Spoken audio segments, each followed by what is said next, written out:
Assalamualaikum warahmatullahi wabarakatuh. Halo pemirsa TV Peduli dimanapun Anda berada.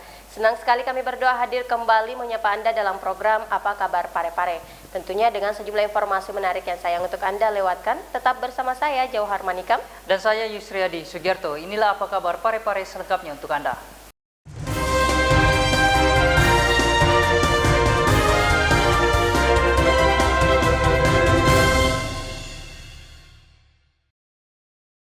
Baik, kita ke informasi pertama, pemirsa. Dinas Sosial Kota Parepare menyerahkan bantuan untuk 180 veteran yang diserahkan langsung di markas cabang Legiun Veteran Republik Indonesia Kota Parepare. Dalam rangka memperingati Hari Pahlawan yang jatuh pada 10 November kemarin, pemerintah kota melalui Dinas Sosial Kota Parepare menyalurkan bantuan kepada 180 veteran dan janda veteran di markas cabang Legiun Veteran RI Kota Parepare beberapa waktu lalu.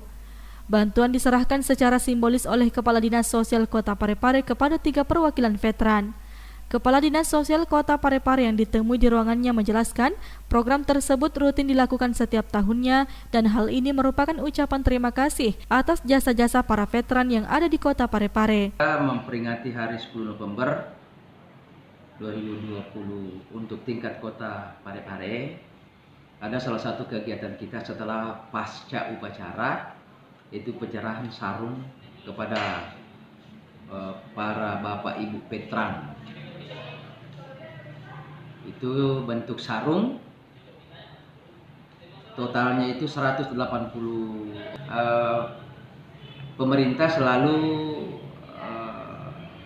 memberikan ucapan terima kasih atas jasa-jasa veteran yang ada di Kota Parepare. Semoga apa yang diberikan oleh pemerintah kota ini bermanfaat kepada orang-orang tua kami. Sri Ayu, TV Peduli mengabarkan. Saudara, Dinas Perdagangan Kota Parepare melakukan layanan tera ulang di sejumlah pasar yang ada di Kota Parepare. Bahkan bagi pemilik atau pelaku usaha yang tidak atau enggan menera alat ukurnya, maka akan dikenakan sanksi sesuai dengan undang-undang yang berlaku. Beberapa waktu lalu pemerintah melalui Dinas Perdagangan Kota Parepare melakukan layanan tera ulang di sejumlah pasar yang ada di Kota Parepare. Hal ini merupakan pelayanan kepada masyarakat yang diatur dalam Undang-Undang Nomor 2 Tahun 1981 tentang metrologi legal. Mulai dari usaha kecil hingga usaha besar wajib melaksanakan atau mengajukan alat ukurnya untuk ditera atau diuji. Bagi pemilik atau pelaku usaha yang tidak atau enggan menera alat ukurnya, tentu akan mendapatkan sanksi dari undang-undang yang diberlakukan. Hal tersebut dibenarkan PPNS Metrologi Legal Dinas Perdagangan Kota Parepare yang ditemui beberapa waktu lalu. Alat ukur, tata timbang dan penetapannya, mulai dari usaha kecil sampai usaha besar, itu wajib melaksanakan atau mengajukan alat ukurnya untuk ditera atau diuji, dan sehingga nanti ada tanda tera sah yang sebagai legalitas boleh digunakan alat ukurnya. Nah, kepada pemilik yang tidak atau enggan menerakan alat ukurnya, itu tentu mendapatkan sanksi dari undang-undang yang diberlakukan, Undang-Undang Nomor 2 Tahun 2021 tentang metrologi legal. Itu di dalam pasal 25 disebutkan bahwa alat ukur yang digunakan berdagang yang di tempat usaha itu dipakai, maka yang tidak bertanda tera sah ataukah tanda teranya rusak atau putus dan ataukah alat ukurnya sudah tidak memenuhi syarat yang ditentukan atau keluar dari batas toleransi yang sebenarnya, maka itu dapat dijuntuhkan di pasal 32, di mana alat ukur yang tidak memenuhi syarat tersebut itu dikenakan sanksi berupa pidana dan atau denda. Juga sudah disebutkan bahwa alat ukur yang tidak memenuhi pasal 25 itu kenakan sanksi disebut sebagai kejahatan dan kenakan sanksi berupa penjara selama paling lama 1 tahun. Nah, itu. Tapi kalau di Parepare Pak tidak ada PD? Untuk saat ini karena sebagaimana pengalaman yang kami lakukan terhadap pengawasan dari tempat-tempat usaha, dari tempat pemilik, itu alhamdulillah walaupun ada kami temukan, tetap diupayakan dulu secara persuasif dengan memperkenalkan apa itu layanan tera ulang, apa dampak-dampaknya, sehingga nanti kalau sudah dipahami, saya yakin dia bisa secara sadar akan menerapkan. Namun toh kalau tidak, tapi sampai sekarang ini kami yang telah bina, walaupun alhamdulillah tidak ada satupun yang secara represif kita tindaki. Tetap secara persuasif terus kita lakukan, karena tingkat pemahamannya tentu berbeda-beda. Pada kesempatan tersebut, Abu Sopyan juga menghimbau kepada pelaku usaha untuk wajib melakukan tera ulang UTTP-nya. Sri Ayu, TV Peduli mengabarkan.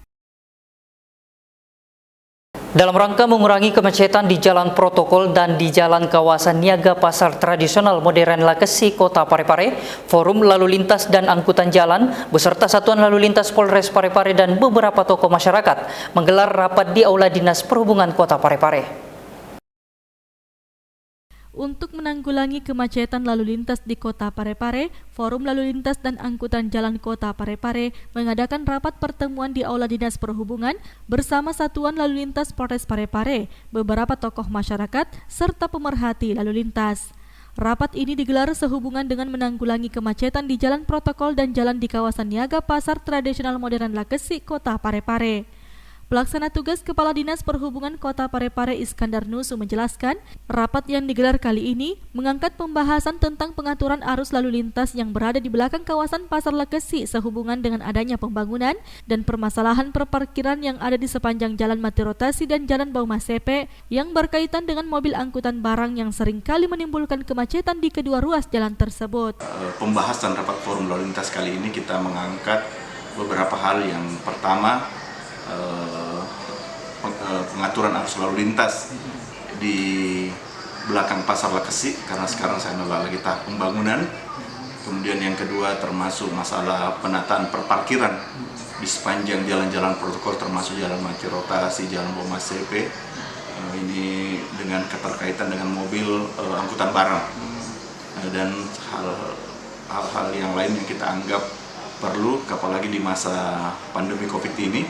Tetap penerapan Perwali 31 kita kembali laksanakan dengan berbagai instansi terkait. Sehingga dengan hasil rapat ini nantinya akan menjadi pedoman dalam kelancaran arus lalu lintas di Kota Parepare. Erwin, TV Peduli mengabarkan. Saudara, salah satu agenda tahunan dalam menjamin keamanan pangan dan kualitas produk pangan di pasaran, Dinas Ketahanan Pangan Kota Parepare turun langsung ke pasar sebagai bentuk jaminan mutu sebelum dikonsumsi masyarakat. Demi memastikan kualitas pangan yang dikonsumsi oleh masyarakat, Dinas Ketahanan Pangan Kota Parepare rutin melakukan program keamanan pangan. Selain itu, program ini juga untuk melakukan pembinaan dan pengawasan mutu pangan sebelum sampai ke tangan konsumen.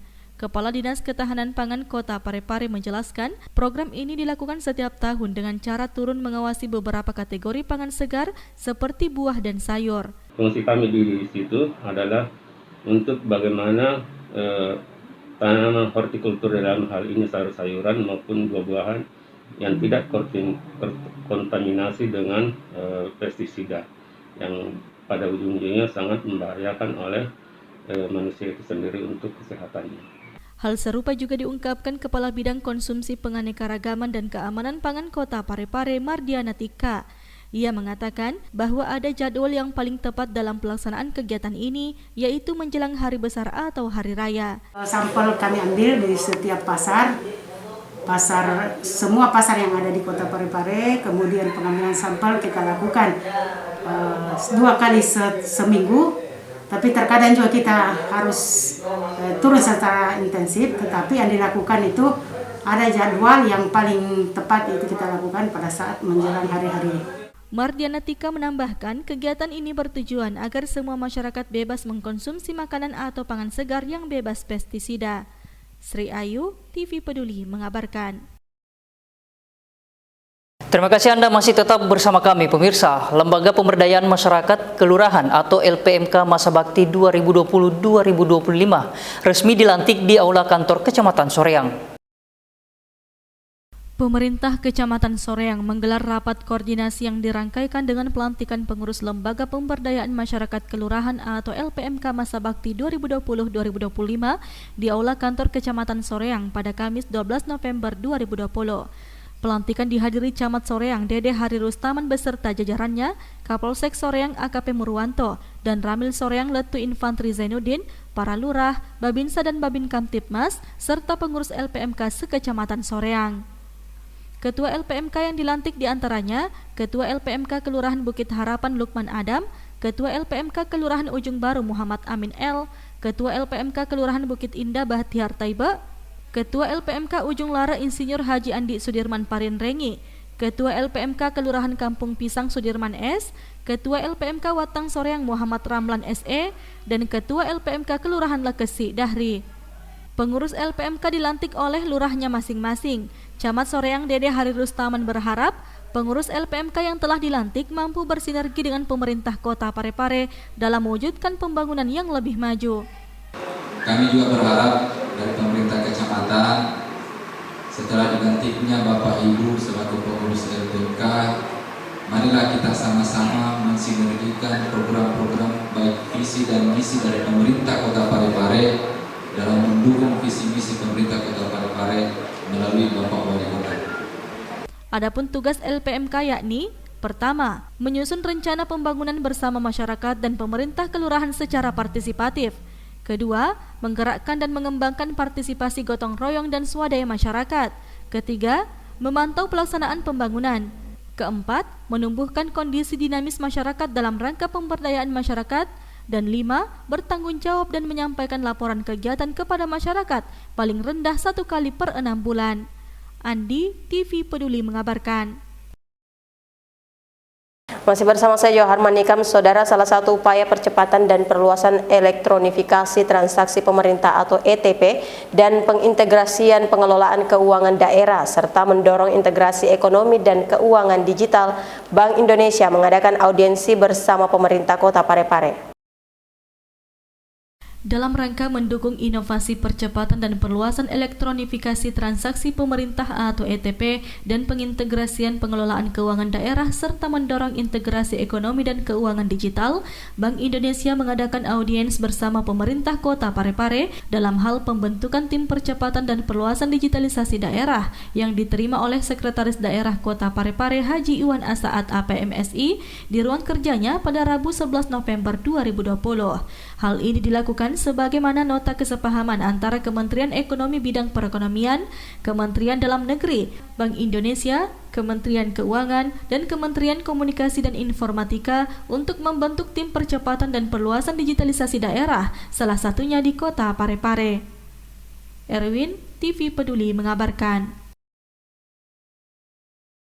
Sekolah Madrasah lingkup Kementerian Agama Kota Parepare mengikuti kompetisi Sains Madrasah Online tingkat nasional yang digelar Kementerian Agama Republik Indonesia tahun 2020 melalui lab sekolah masing-masing. Berikut informasinya untuk Anda.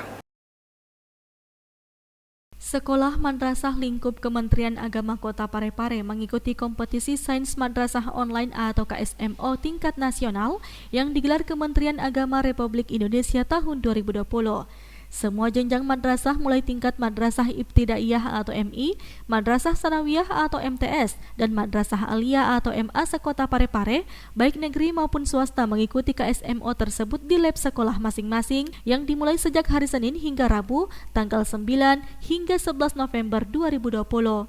Kepala Seksi Madrasah Kemenak Kota Parepare Dr. Muhammad Idris Usman mengungkapkan yang patut disyukuri pada KSMO tahun ini karena semua madrasah berkesempatan ikut KSMO ke tingkat nasional, berbeda dari tahun sebelumnya yang harus melewati berbagai tahap seleksi, mulai tingkat sekolah, tingkat kota hingga provinsi.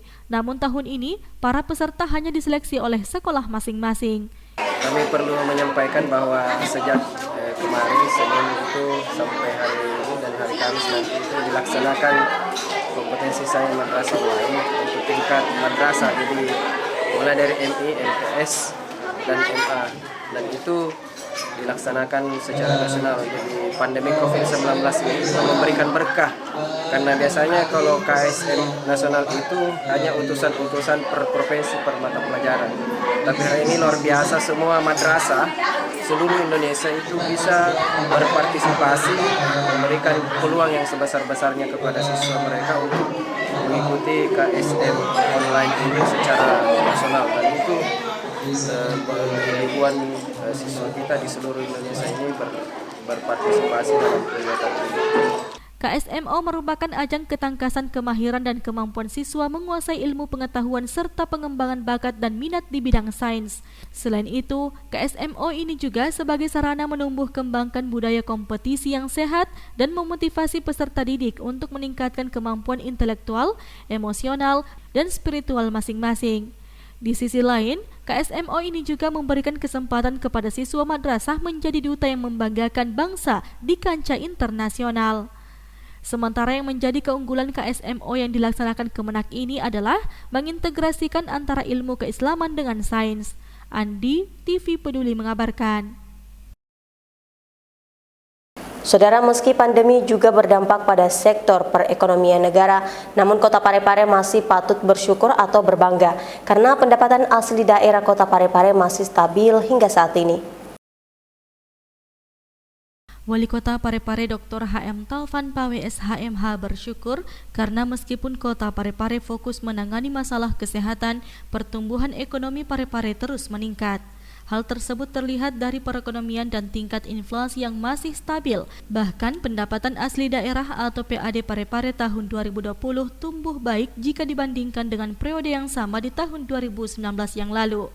Pendapatan asli daerah atau PAD Kota Parepare diketahui terus tumbuh semenjak Dr. HM Taufan Pawe SHMH menahkodai Parepare selama 7 tahun. Kini PAD pemerintah Kota Parepare meningkat menjadi 137 miliar rupiah lebih di tahun 2020 dengan pertumbuhan ekonomi mencapai 6,65%. Sementara di masa pemerintahan sebelumnya di tahun 2013, PAD Parepare hanya mampu tercatat 72 miliar lebih dengan pertumbuhan ekonomi 6,33%. PAD kita itu sejak Pak Wali Kota, Dr. HM Taufan Pawe, itu 2013 itu PAD kita itu sekitar 72 miliar realisasinya dari target 87 miliar lebih, ya. Nah, tahun 2020 itu kita sudah capai 137 M, ya. Jadi dari 72 menjadi 137 M tahun 2019. Nah, untuk capaian tahun 2020 itu sudah sekitar 139 miliar. Itu bulan Oktober 2020. Sri Ayu, TV Peduli mengabarkan.